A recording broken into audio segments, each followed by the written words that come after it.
আসসালামু আলাইকুম। আমি নাজমুন খান তিথি। ক্যামেরার পিছনে আছেন আমার হাজবেন্ড মোহাম্মদ আরাফাত খান। আমাদের চ্যানেল মিস্টার মিসেস খানে আপনাকে স্বাগতম। আমাদের আরেকটি চ্যানেল রয়েছে, এটি রান্নাঘর। এই চ্যানেলে আমরা মূলত ভিসা রিলেটেড ইনফরমেশন, আমাদের ডেইলি লাইফস্টাইল, ট্যুরস, এইসব ব্লগ শেয়ার করে থাকবো। আর আমাদের আরেকটি যে চ্যানেল রয়েছে, এটি রান্নাঘর, এখানে এইসব শেয়ারের পাশাপাশি আমরা বিভিন্ন ধরনের রান্নার রেসিপি শেয়ার করবো ইনশাআল্লাহ। তো আজকে মূলত কথা বলবো ইউএসএ তে আসার আগে F1 এবং F2 ভিসার জন্য A to Z যে স্টেপসগুলো রয়েছে সেগুলো নিয়ে। তো আমি কিছু নোট ডাউন করেছি, আমি সেগুলোই আপনাদেরকে এক্সপ্লেইন করব। আর যদি এই ব্যাপারে আপনাদের কোনো কমেন্ট থাকে দয়া করে সেটা কমেন্ট সেকশনে উল্লেখ করবেন, বা পরবর্তীতে যদি আপনাদের কোনো কিছু জানার থাকে সেটাও কমেন্ট সেকশনে উল্লেখ করতে পারেন। আমরা পরবর্তীতে সেগুলো নিয়ে ভিডিও বানানোর চেষ্টা করবো ইনশাআল্লাহ। তো প্রথমে আমি স্টেপসগুলো নিয়ে আসি। এখানে আমি F1 ভিসার জন্য যে স্টেপসগুলো আছে এগুলো নিয়ে আগে কথা বলবো। যেহেতু F2 ভিসার জন্য সব ধরনের স্টেপস প্রয়োজন হয় না, এর মাঝে মাঝে যে F2 ভিসার জন্য যে স্টেপসগুলো F1 এর সাথে মিলে যাবে আমি সেগুলো মেনশন করবো এখানে। তো F1 অর্থাৎ স্টুডেন্ট ভিসার জন্য আপনাকে প্রথমত আপনার একাডেমিক যে ট্রান্সক্রিপ্টগুলো আছে সেগুলো রেডি রাখতে হবে। এখানে একাডেমিক ট্রান্সক্রিপ্ট বলতে বোঝাচ্ছি, যদি আপনি অনার্সে ভর্তি হতে ইচ্ছুক হন তাহলে আপনার এসএসসি, এইচএসসি এগুলোর ডকুমেন্টস লাগবে, যেমন আপনার ট্রান্সক্রিপ্ট, মার্কশিট, সার্টিফিকেটস। আর যদি আপনি মাস্টার্স বা পিএইচডির জন্য অ্যাপ্লাই করতে চান সেক্ষেত্রে আপনার অনার্স এবং মাস্টার্সের যে ডকুমেন্টসগুলো সেগুলো লাগবে। তো যদি আপনি এরকম হন যে আপনি অনার্স থেকে ডিরেক্ট পিএইচডি করতে চাচ্ছেন সেই ক্ষেত্রে শুধুমাত্র আপনার অনার্সের যে ট্রান্সক্রিপ্ট এবং সার্টিফিকেট এগুলো লাগবে। আর যদি আপনি অনার্স মাস্টার্স করে পিএইচডি করতে চান সেক্ষেত্রে আপনার অনার্স মাস্টার্স দুইটারই আপনার ট্রান্সক্রিপ্ট এবং সার্টিফিকেট লাগবে।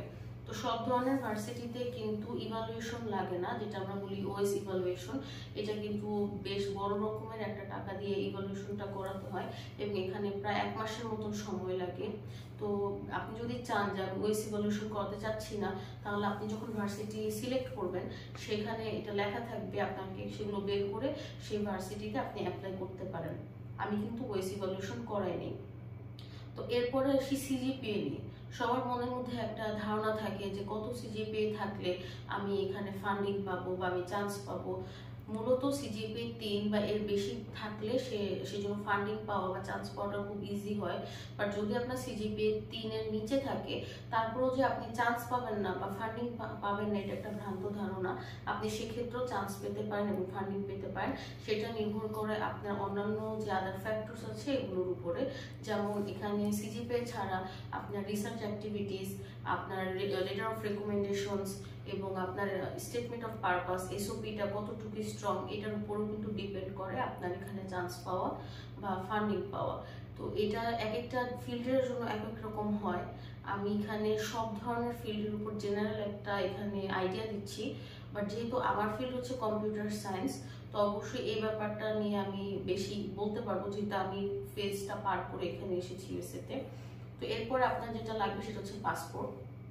যদি আপনার পাসপোর্টে 6 মাসের কম টাইম থাকে, মেয়াদ থাকে, সেক্ষেত্রে আপনার পাসপোর্টটা রিনিউ করে নেওয়া বেটার। আমি বলবো যদি আপনি রিনিউ করতে চান 10 বছরের জন্য রিনিউ করলে আপনার জন্য ভালো হবে। কারণ এখানে যদি পিএইচডির জন্য আসেন সেক্ষেত্রে 5 বছর বা আপনি এটা বাড়িয়ে 7 থেকে 8 বছর করতে পারবেন। যদি আপনি কোয়ালিফাইং এক্সাম দিয়ে আপনার পিএইচডি না হয় বা আপনার পিএইচডিতে সময় বেশি লাগে, এবং তারপরে আপনি ওপিটি, যেটা হচ্ছে আপনার এখানে পিএইচডি কমপ্লিট করার পরে ওয়ার্ক পারমিট দেয় একটা, সেখানে আপনি আরো 3 বছর এক্সট্রা পাচ্ছেন।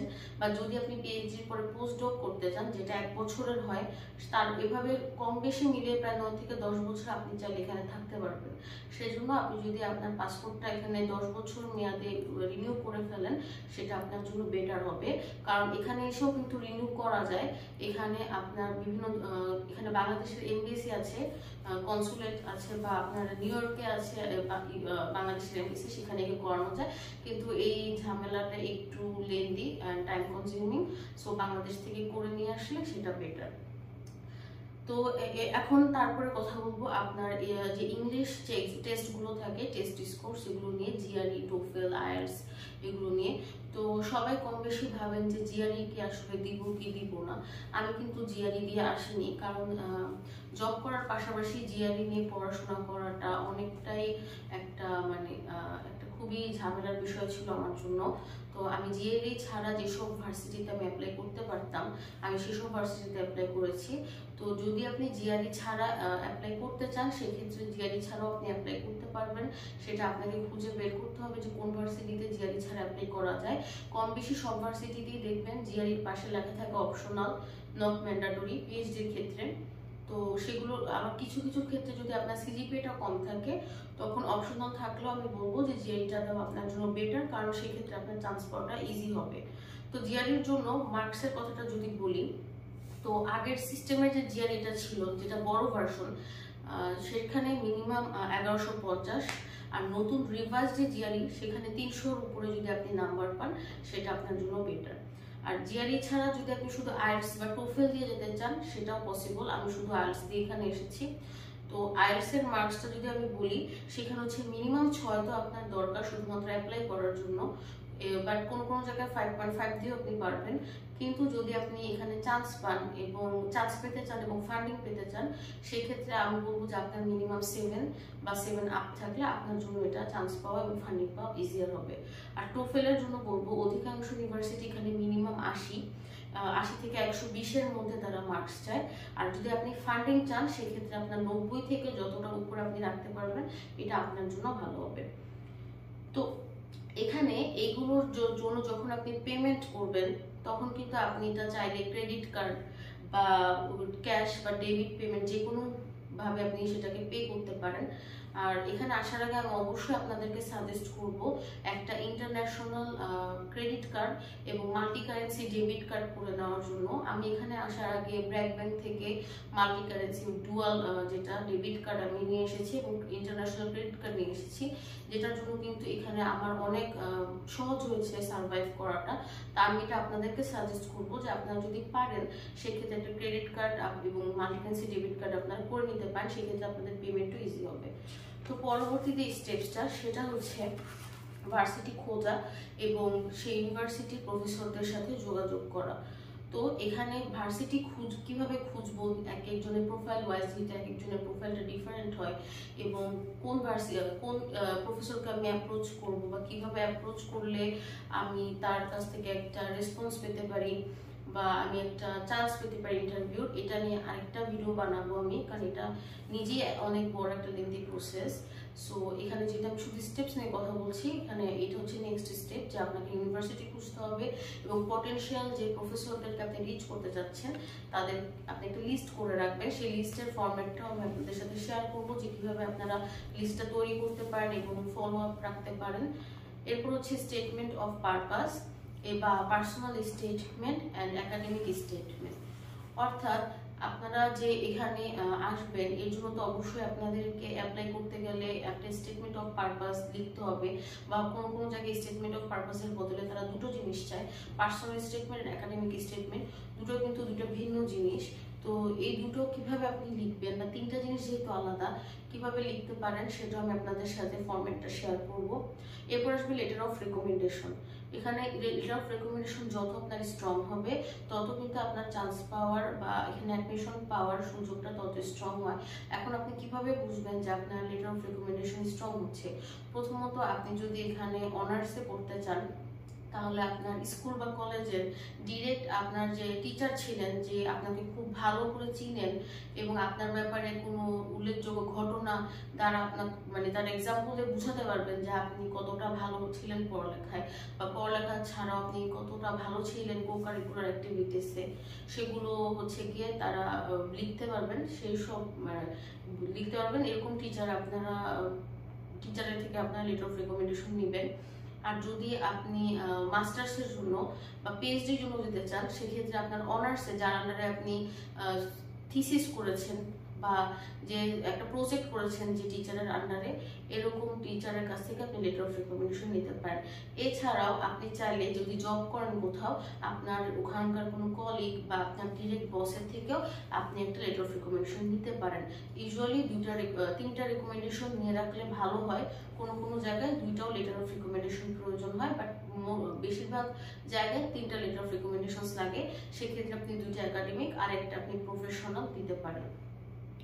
তো এরপর আসছে রিজুমে বা সিভি। এখানে আপনাকে একটা 2 পাতার সিভি বানাতে হবে।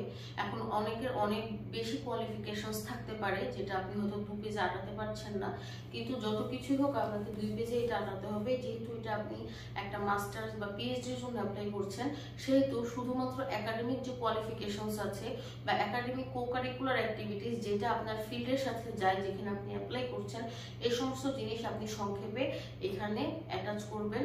এবং বাদবাকি জিনিস আপনি চাইলে ওখানে একটা পার্সোনাল ওয়েবসাইটের লিংক দিতে পারেন, সেখানে আপনি পুরো ডিটেলসে শেয়ার করতে পারেন। আপনি গিটহাবে গেলে খুব সহজে একটা ফ্রি ওয়েবসাইট বানাতে পারবেন। যদি আপনারা চান সেটা আপনারা কমেন্ট সেকশনে মেনশন করতে পারেন, তাহলে গিটহাবে কিভাবে আপনারা ফ্রি ওয়েবসাইট বানাবেন সেটার উপর আমি একটা ভিডিও দিতে পারি।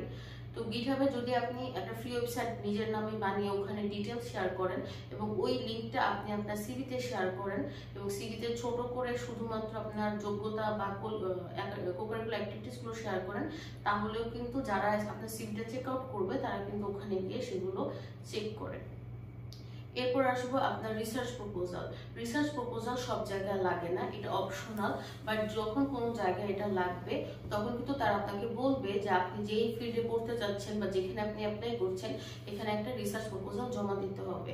তখন আপনি একটা 2 পাতার বা ওখানে নির্দিষ্ট একটা লেন্থ থাকে, সেই ক্রাইটেরিয়া ওয়াইজ আপনি একটা রিসার্চ প্রপোজাল সাবমিট করবেন। এরপর আসবে ফাইন্যান্সিয়াল ডকুমেন্টস। কোনো ভার্সিটিতে আপনাকে অ্যাডমিশন দেওয়ার আগেই হয়তো বা আপনার ফাইন্যান্সিয়াল ডকুমেন্টস নিয়ে তারা জিজ্ঞাসাবাদ করতে পারে, বা যদি আপনি অ্যাডমিশন পেয়ে যান, ফান্ডিং পুরোপুরি না পান, সেক্ষেত্রে কিন্তু আপনাকে একটা ডকুমেন্টস দেখাতে হতে পারে যে এত টাকা আপনার ডেফিসিট আছে, আপনাকে এটা দেখাতে হবে। সে সময় আপনার হয়তো ব্যাংকে টাকা রাখা লাগবে, এগুলো কিন্তু তখন আপনার ফাইন্যান্সিয়াল ডকুমেন্টস দেখানো লাগতে পারে।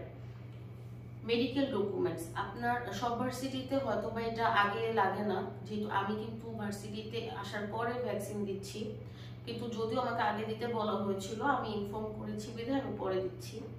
তো এখানে মেডিকেল ডকুমেন্টস বলতে প্রায় 6 থেকে 7 টাইপের আপনাকে বলবে ভ্যাকসিন দিয়ে, সেটা হচ্ছে আপনার ওখানে আপলোড করতে হয়।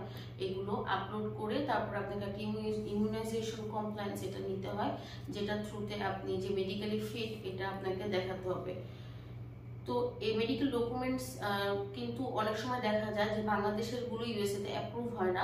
সেক্ষেত্রে যদি আপনি পারেন যে আমি বাংলাদেশ থেকে দেখাবো না, বাংলাদেশ থেকে আমি করবো না, আমি ইউএসএ থেকে করতে যাচ্ছি, এবং যদি আপনার 100% হেলথ ইন্স্যুরেন্স কভারেজ থাকে, তাহলে আপনি চাইলে আপনার ইউনিভার্সিটিতে যোগাযোগ করে সেটা আপনি ইউএসএ থেকে দিতে পারেন।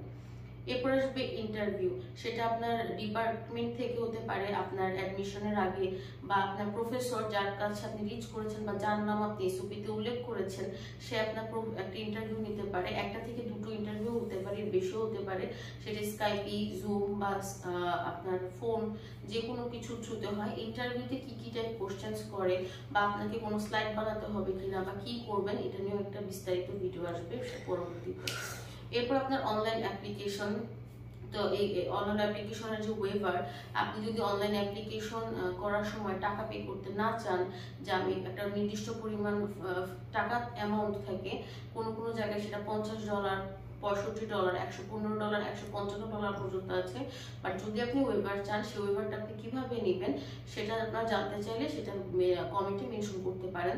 আমি প্রায় 17টা ইউনিভার্সিটি থেকে ওয়েভার পেয়েছিলাম। এটার জন্য বিভিন্ন ধরনের অ্যাক্টিভিটিস আছে, যেমন আপনাকে ওয়েবিনার অ্যাটেন্ড করতে হতে পারে, আপনাকে গ্র্যাড কোঅর্ডিনেটরের থ্রুতে মেইল পাঠাতে হতে পারে, এবং মেইলেও কিন্তু যে শুধুমাত্র বললে হয় না যে আমাকে একটা ওয়েভার দিন, এখানে আপনার বিভিন্ন টাইপের ফাইন্যান্সিয়াল কনস্ট্রেন্টস এর কথা উল্লেখ করতে হয়, সে অনুযায়ী হচ্ছে কি তারা আপনাকে ওয়েভার দিবে। এরপরে যদি আপনি অ্যাডমিশন পেয়ে যান এবং I-20 পান, এবার I-20 পাওয়ার আগে যদি আপনার সাথে আপনার স্পাউস থাকে এবং তাকে আপনি অ্যাড করতে চান, তাহলে কিন্তু আপনার অ্যাপ্লিকেশনের সময় আপনার স্পাউসের ডিটেলস সেখানে অ্যাড করতে হবে।